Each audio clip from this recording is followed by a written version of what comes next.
Hey everyone, this is Brian from the Tennis IQ podcast. Josh and I hope that you are enjoying the content and discussions that we put out week after week. If you'd like to support the podcast and help us to continue to produce quality episodes, please visit our Patreon page at patreon.com/tennisiqpodcast/membership. Currently, we have 3 tiers of support: the fan level at $3 per month, the supporter level at $7 per month, and the champion level at $20 per month. Benefits of joining the Tennis IQ podcast community include episode transcripts, participation in book club discussions, and access to monthly masterclasses with me and Josh. For more on these benefits of support, head on over to our Patreon page at patreon.com/tennisiqpodcast/membership. Thank you so much. And now, on to the show.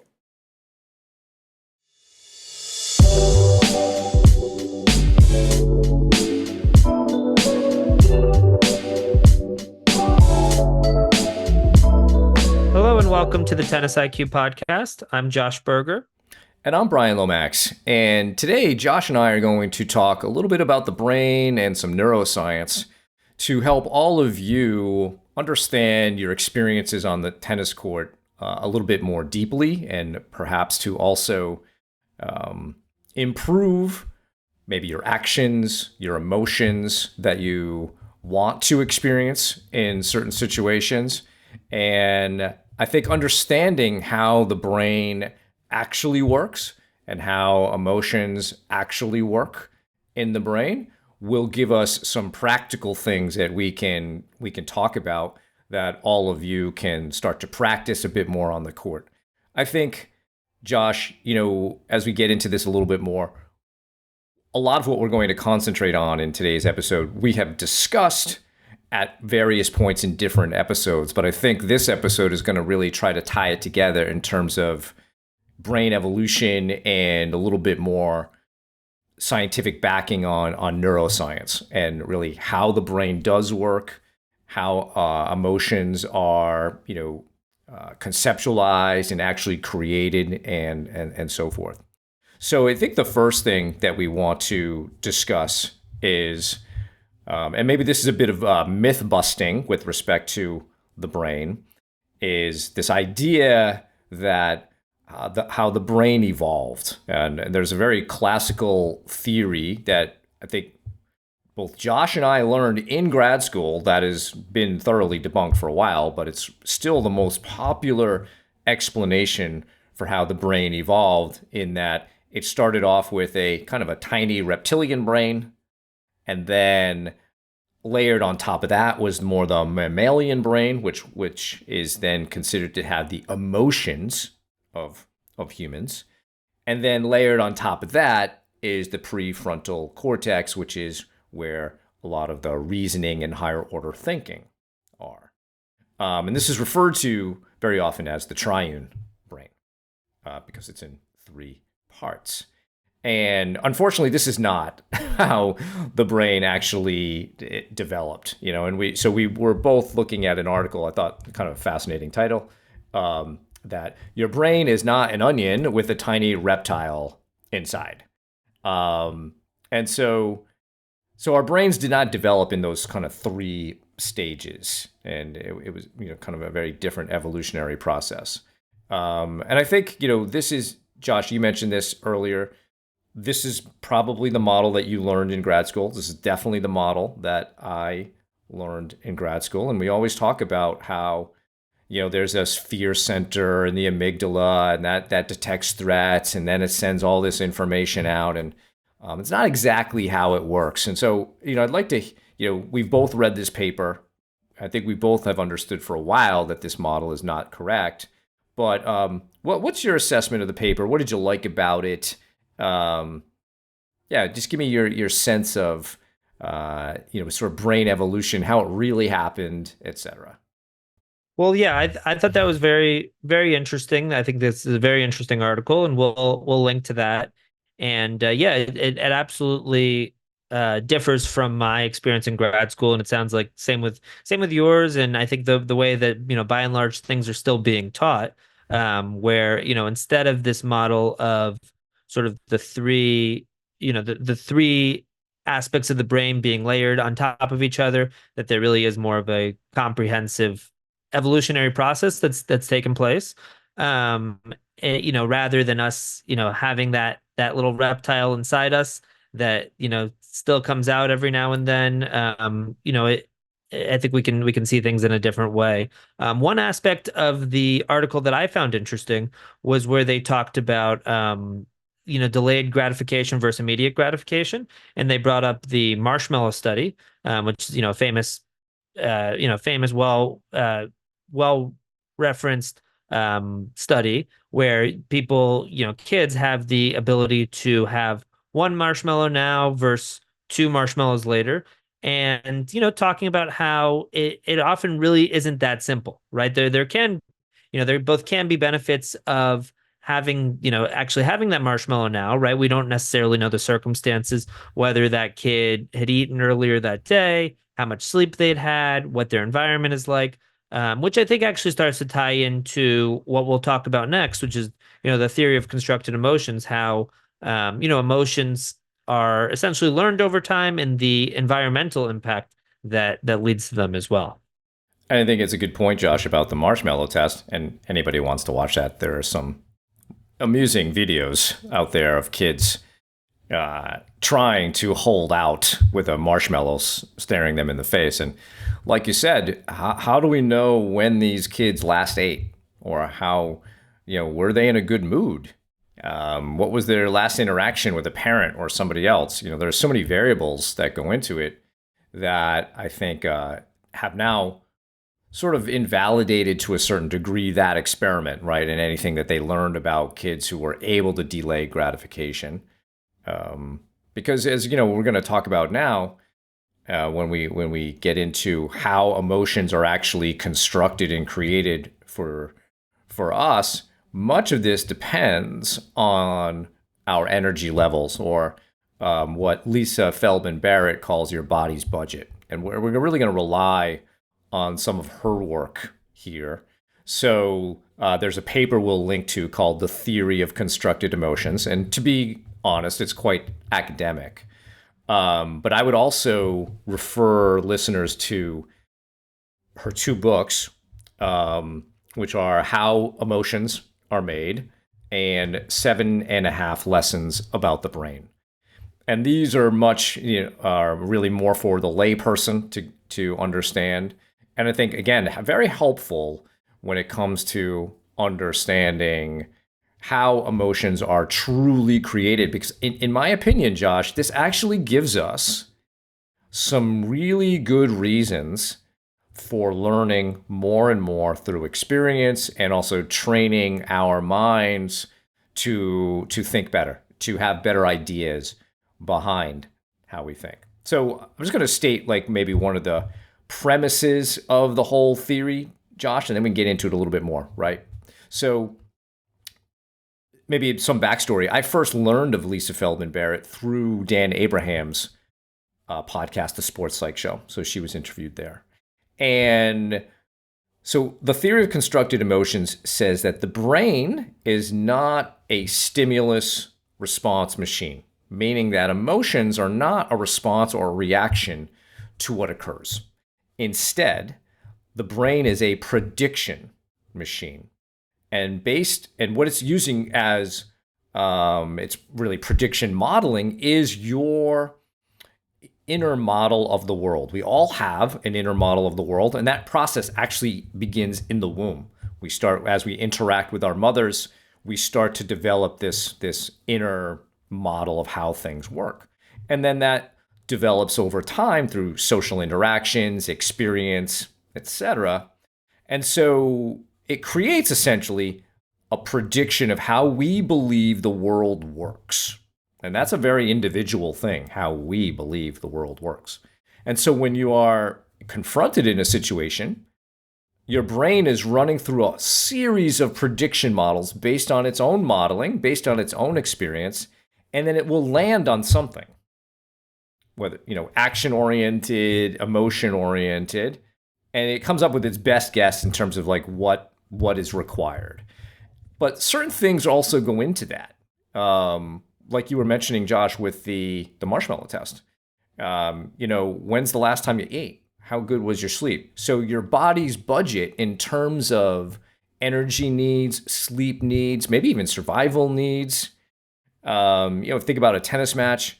It also is interpreting different bodily sensations. So you're feeling butterflies in your stomach. Well, how does your brain want to interpret that in this moment? And all of those things are factored into the prediction, which then creates emotion. So I just want to stop there, Josh. Do you feel like I have explained that well enough, clearly enough, before we kind of move on and see how we can use this? Yeah, absolutely. No, I think you did a good job of yeah, explaining that. And again, some of this as you read through it can feel more on the academic side. So I think yeah, I think you explained that in a helpful way. So let's talk a bit about then some practical implications of this.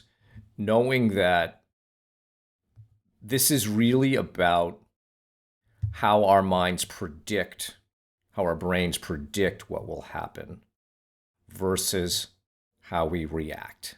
To me, this gives us the ability to teach ourselves better ways of perceiving the world.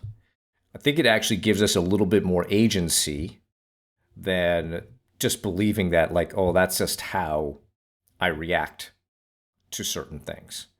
When I was in grad school doing my doctoral program, my final project was something called a theoretical orientation to performance excellence, which was basically a fancy way of saying, all right, how do you think performance works? What leads to good performance? What inhibits good performance? And at the time, Josh, I felt like when I started the program, I was a practitioner in search of a theory that backed up what I thought. So, like when I wrote my book back in 2018, it was kind of based on this, but I didn't know about this theory. I believed that you could kind of think better ways into better performance because that was what I had experienced when I played, on the national adult tour back in the early 2000s. My whole career changed because of the way I thought. It changed how I thought. So I thought that, all right, that if it works for me, I'm not a unicorn. Clearly, I think I could help other people learn to think differently. And obviously, different people have different challenges with that. But by and large, that's been a very successful approach. So I based my whole theoretical orientation of performance excellence on this theory, along with doing practical things, routines, visualization, self-talk, etc. Right? And so so using this theory, I started to develop a whole kind of theory of practice around this. And my experience, I guess, or I guess my experience with clients is that when players have really bought into thinking differently, the results have been very, very positive. So to me, like I said, this gives us some agency in terms of our ability to train our minds. And I think for me, that's a practical thing. We can obviously get into how one does that. But I would imagine even in your work as well, Josh, that you're working on how athletes think, whether we call it mindset, attitude, philosophy, whatever, right? You're really working on their mental model of the world that can then help them perform better in tough situations.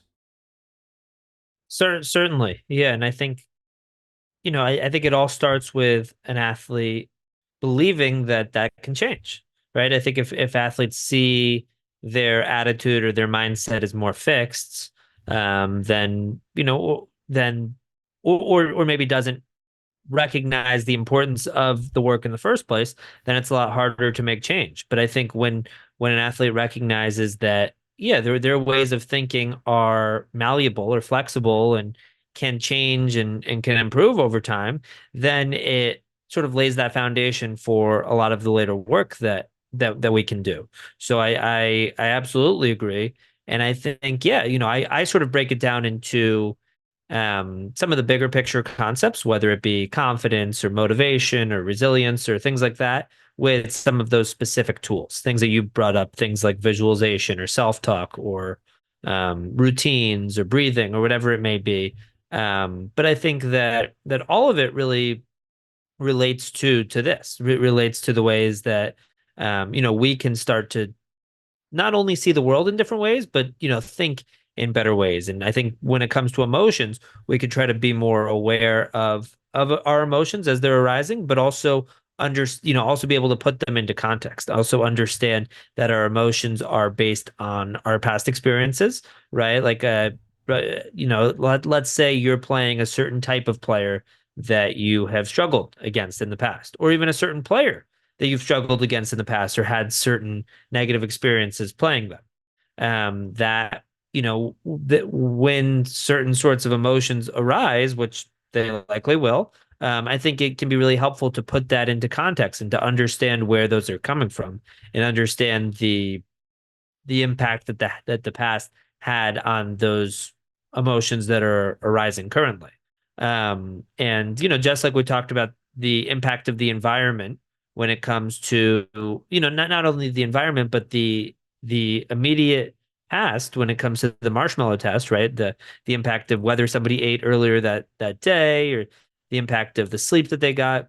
The same goes for the emotions that come up and the decisions that you make during a tennis match, right? What's the impact of whether you had eaten or not earlier that day? What's the impact of the last time that you played this particular player? What's the impact of that line call that you disagreed with from last game? Right. So I think it helps us see the bigger picture and put things into context quite a bit more. For sure. And I think, as we go through this, it's not just how you think as well, right? There's I'll refer to this as like a biopsychosocial approach, which sounds very fancy, very often used by sports psychologists. But let's break that down a little bit more. And there's a neuroscientist in Australia named Dr. Sarah McKay, and she has kind of reframed that into what she calls a bottom up, outside in, top down approach. So bottom up is the biology part, right? The bio. The outside in is the social part, how we are affected by that. And then the top down is the mind part, the psycho piece. And I think we can look at, when it comes to our emotions and how they're generated, we can look at all three of those to see and to understand how they go into an athlete's performance. Because we're kind of, talking a little bit more about the psycho part, right? The mind part, that top down. But there is a biological aspect to how athletes perform. We mentioned earlier, did you get a good night's rest? So you might have, for instance, same opponent at 8 a.m., in a couple of different tournaments. And based on whether you got a good night's sleep or not, different emotions may be constructed for you in that moment. So same athlete, same opponent, same time of day, but one variable, sleep, changes how things are. So this is your brain is not necessarily always constructing these same emotions in the same situation. It's really understanding what's happening with your body in that moment, and then it's constructed in the moment. So it's not kind of a fixed thing. The outside in part is a lot of the social piece, right? How we're raised by our parents, our peers, what we hear from coaches. Our social interactions, a big part of who we are. And then, the top down being that psychology part. So I think, whenever you have an experience, Josh, like you were saying, you're playing a pusher, and maybe you notice afterwards, hey, I reacted in this way, right? Approach it with curiosity. Approach it in this kind of three-part model: biopsychosocial, right? Bottom up, outside in, top down. Look at each one of those and see what factors may have played a part in constructing, how you were emotionally in this match, how you were, with your game, and then you can build on that, right? I think the idea that we approach each of our matches with curiosity and really wanting to learn from the experience will only improve our prediction models. And to me, that's really the big thing here is, can we become better predictors of the world? If we're always predicting fear and threat and negative outcomes, and we never approach that with curiosity and we just accept it, then it will be very hard to progress as a player. But if we can be more curious and understanding that our experience just builds and builds and builds, and we're constantly have this ability to improve, then we can make real changes to our game and we can really progress as players. Definitely, definitely. I think this relates to different things. I mean, I think this idea of of a growth mindset, of us being able to to change our ways of thinking, to improve our ways of thinking, and to to be more aware of of where some of these emotions come from, right? To understand that they're not just popping up out of nowhere, right? That there is, we're adding context to the situation, understanding that, how you slept has an impact, understanding that what you ate before, before the match has an impact, understanding that your past against, this player or other similar players of a similar playing style has an impact. So I think all of that is helpful context so that, because I think that what often happens is somebody has an emotion and then they start to maybe be judgmental or critical of that emotion. Okay, I missed a shot and I got angry. And then I'm critical of myself for getting angry in that situation rather than really being able to, see the big picture and understand where that anger came from, understanding that there's nothing, inherently bad about getting upset or being angry. It's more about, okay, how are we, um, how do those emotions actually, what is the impact that they actually have? Okay, if I'm getting angry, what is that? How does that impact how I approach the next point? How does that impact my body language and the, what my opponent sees or what the fans see or whatever it may be? So I think it helps to, it helps us draw a bigger picture. It helps us understand that, these emotions, these thoughts, these, the decisions that we make are all, are all we're able to see them in the bigger picture. We're able to put all of that into context, which I think is really important. I think Roger Federer is actually a good example of this, Josh. We just had a episode about his commencement address at Dartmouth, and he admits that he maybe didn't really figure out his mental game for about 3 years on the tour, and had a pretty bad temper. But then the Roger Federer that most of us remember is this kind of calm, cool, collected guy who, as one of his lessons at Dartmouth was, it's just a point. When a point's over, you put it behind you. Clearly, that was not something he had at the beginning of his career. But he learned that and was able to change how he thought about points so that he could then be a better player. And I think can everybody do that? I think they can. It's whether or not you want to, because we do see still some professional players who have very negative reactions after points and are perhaps maybe not informed or don't believe that they can change how they think. And I think Roger is a great example of someone who spent 3 years on the tour struggling with his emotions. Something clicked for him, and he was able to change that, and then his career kind of hockey stick on the growth curve, and he became one of the greatest players in the history of the game. So I think that how do we begin to do some of this this type of training? I think that there are various ways of exposing yourself to new ways of thinking. We have talked a lot about philosophy, Stoicism, existentialism, Buddhism, other philosophical traditions. Doing that reading, To me, Josh, that's been something significant for my own learning is to make sure I'm reading stuff like that on a daily basis. I think really understanding how you talk to yourself and doing that in productive ways, writing certain things how you want to think, and then reading that over and over again, really recalling some of those things because we want to, in a way, build new neural pathways on new ways of thinking. Because I think just like, your forehand in your brain has a certain motor program, right? A certain set of neurons that fire in a network whenever you hit a particular forehand. And ways of thinking are that way also. And to change how we think, we have to begin to build new networks of neural pathways. And that needs repetition, it needs recall so that it can then learn to become maybe the first way that we think rather than the second way.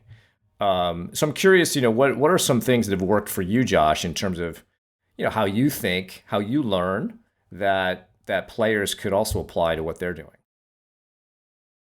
Yeah, I mean, I think that I think there's a number of different things here. I mean, I think that as it relates to, our learning, that there's different things that can help. I think having some sort of a reflection process can be really key. You talked about writing things down beforehand, which is definitely key, but I think also having some sort of process after the fact, some sort of way to reflect on our experiences, recognize what we did well out there, how do we apply some of our tools that we have, recognize areas of improvement, recognize learnings or takeaways, aha moments, whatever it may be. I think that can be, really helpful so that we can, so that we're not just going through the process of playing a match, playing the next match, playing the match after that, and not necessarily make any changes. I think when we can reflect on it, it really helps us to to really gain a bigger picture of what actually happened. I think what I often see with athletes is we'll talk about maybe a recent performance and they'll go in with sort of a simplistic understanding of what happened out there. Oh, I played terribly. Or oh, it was a big point and somebody made a line call I disagreed with. Or I played great. But I think going through a reflection process helps them to paint a bigger picture of of the whole story. Generally, there's always going to be things you did well, even if you lost 6-love, 6-love. So I think that reflection process is definitely important. I think, yeah, there's a lot that you can do as you prepare for matches as well. You talked about writing things down. I think even, having a game plan for the types of self-talk that you want to use out there can be really important. I think this is important because I think if we can have a clear intention for the type of self-talk we want to use, then I think it can bring more awareness out where we can start to recognize, be more aware of our self-talk as we're using it and say, okay, is this form of self-talk the way that I want to be talking to myself? Or is it maybe hurting me in certain ways? And then we can, I think, get better at sort of catching ourselves when we're not using our best, using self-talk that's actually helpful. Again, that being, something that's actually within our control.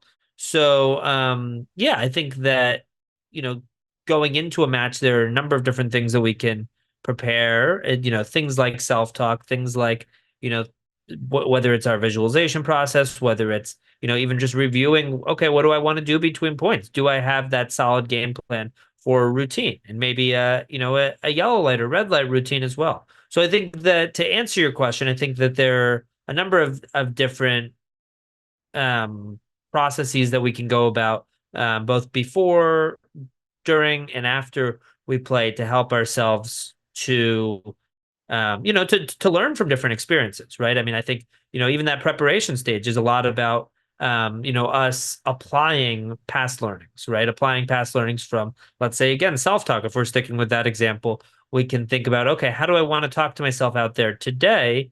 And, I've planned this out based on past ways that I've talked to myself in better or worse ways. So I think that there's a lot of different tools that people can apply that can really help with this. For sure. And I think you mentioned preparation, making sure that our energy needs are are there, right? So that's not as much of a variable as it could be.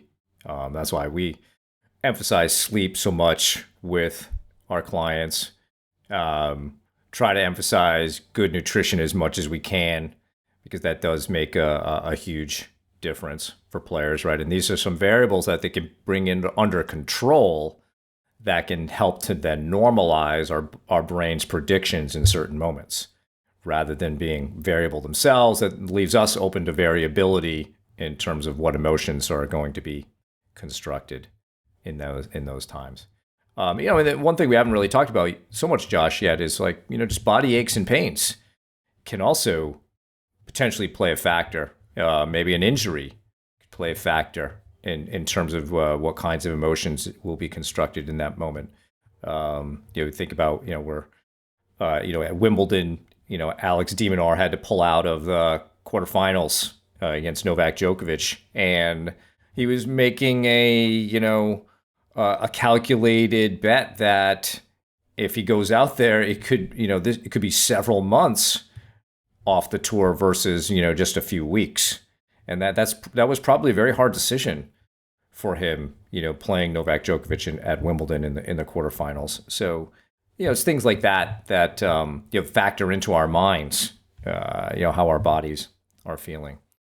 So, I'll share one exercise that I have used in addition to what you brought up, Josh, that can help athletes prepare for their upcoming competition. And I'd like to use this when an athlete is having some level of anxiety about an upcoming event. And the name of the exercise is The Story of Your Next Performance. And the idea is to essentially write a story, with a setting and a plot and characters, mainly you, and there'll be others in there. And you're going to write about, your preparation. You're going to write about the performance, and you'll include different aspects of it from a psychology and emotional perspective, like motivation, confidence, challenge mindset. And so there's a whole list of things in an outline for you to choose from to make sure you include. And the idea is that you write this story and then you read it to yourself each day, or you listen to it. You could even rewrite it each day as a way of recalling it. And the idea is to help you move how you're thinking about this event to something that will be more productive. When we're very anxious about an event, we're probably perceiving it to be more of a threat than it really is. Like we mentioned in our episode about irrational beliefs and irrational self-talk, there really is no have to win match. There is no must win match. Yet a lot of that is created, that thinking is created, when we're looking forward to a match and there's some anxiety about it. It's uncertain what could happen. And our brain begins to, use those types of phrases, which can be beneficial, again, in an existential situation, but generally tennis matches are not, the consequences are not existential. And so when we use this, the story of your next performance, in a way, you're teaching yourself a better way to think in preparation for that event. And I think you can start that like a week or 2 weeks ahead and still get some benefit if, you're engaging with that each day. So I think story writing is really powerful. We may have a future episode on that topic soon, but anybody who's familiar with Dr. Jim Loehr, he has a great book, The Power of Story, and how writing these things and telling yourself new stories can really help you perform better and construct better emotions. Yeah, and I really like that exercise that you brought up, Brian. I think that sounds like definitely something that people can use. To me, I think there's a lot of similarities there with the visualization process, and of mental rehearsal. I mean, I'll do a somewhat similar exercise where people can pick a certain aspect of their performance. Maybe it's the preparation stage, maybe it's fighting off a break point or something like that, and again, write it out, right? Sort of tell a story of how you're handling that moment, right? Maybe it's maybe it's a big point in the tiebreaker and you're feeling nervous, you're feeling anxious, or you're frustrated from the last point. but you're essentially talking through, okay, this is how I am handling that moment. This is how I'm talking to myself. This is the my routine that I'm using. This is some of those different pieces and tools that I'm applying. And okay, then what was the result of that? And as we're sort of telling that story, we're trying to make it as realistic as we can, adding in senses, emotions, things like that, adding in so specific details to really try to bring ourselves into that moment. But no, I really like that idea, because I think when we can mentally rehearse a situation, when we can essentially tell a story to ourselves about a situation, we can it helps people be able to see that they can do something, right? And I think it's an excellent way to help prepare for a situation that's coming up, because I think it helps them sort of set that intention for how they want a situation to go and how they plan to use, not just, it's not about manifesting something or hoping that something's going to happen a certain way. It's more so rehearsing it or coming up with a game plan for how you want to use the tools and you know use the tools that are at your disposal. My first experience with this, Josh, actually was when I was playing a 12 and under tournament at our club. The club is in Riverside, Rhode Island, East Providence, Rhode Island. And I was playing in the 12 and under final against this guy named Steve Sapolsky. So Steve and I lived in the same town in Barrington, Rhode Island. We went to high school together. Steve's a great coach, works at Tennis Rhode Island in East Providence. And at the time, Steve was one of the best 12 and under players in New England. I was not. And, when I reached the final, there was like a week between the semi and the final. And my initial thinking was, I'm going to get killed. And I remember my dad, helping me that week change how I thought about it, and in a way, it was almost like he was brainwashing me into believing I could win. And so as the week went along, and maybe I was 11 at the time, I was a year younger than Steve. Um, maybe I was a little bit more malleable at that time. I started to buy into it. And I even told a few people, at the club that I could win, and they're looking at me like, no way, right? But but I went into the match with such of a better mindset. And I remember the first point of the match, and at the time I had a two-handed backhand, a little bit weaker than my forehand. And Steve hit an approach shot to my backhand, and I ripped a cross-court passing shot, which I almost never did. And I was like, wow, that was amazing. Now I ended up losing. I didn't get killed, but I ended up losing the match anyway. But it was so much better than if I had gone in believing I was going to lose. Right? If I had gone in with that attitude, I probably would have lost 0-0. But I ended up losing something like maybe 4-2. A much better performance than I had anticipated. So, yeah, I learned at a very early age that you can change how you think about a future event. And you can change it in a way that will help you to perform better. Because whether I believed I could win or not in that situation, it didn't matter. It's not like I had to justify my believing I could win. So what? If I believe I can win, I believe I can win. If it doesn't happen, it doesn't happen. But I'm not going to be called into like a court of law for thinking something irrationally like that. We all have to learn how our own minds work and talk to ourselves in ways that are productive and helpful to what we want to do. And so I think, for me, the gist of this episode is to really understand that everything that goes into the creation of emotions, right? So there's a biology part to it. There's a social world part to it that has, affected your own internal model of how the world works. And then there's a top-down piece to it. There's a psychology part to it.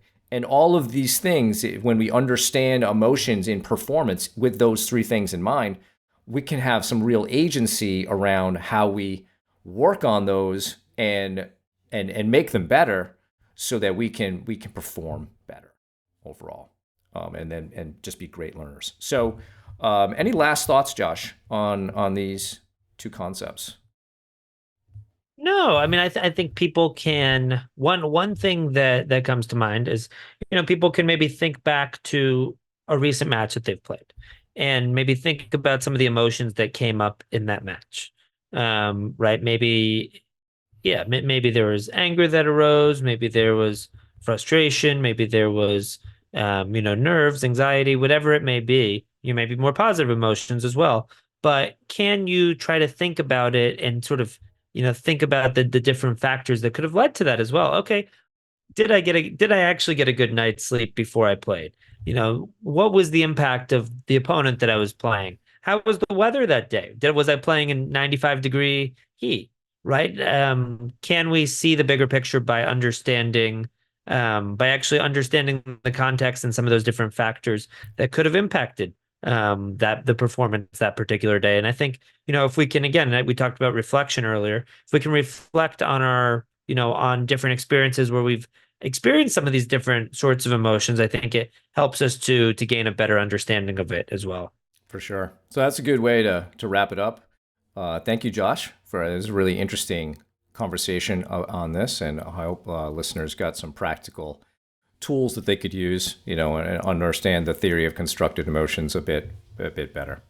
So that's our show for today. Thank you all for listening. For more on today's episode, please check out the show notes. If you have any feedback or questions for the two of us, please email us at tennisiqpodcast@gmail.com.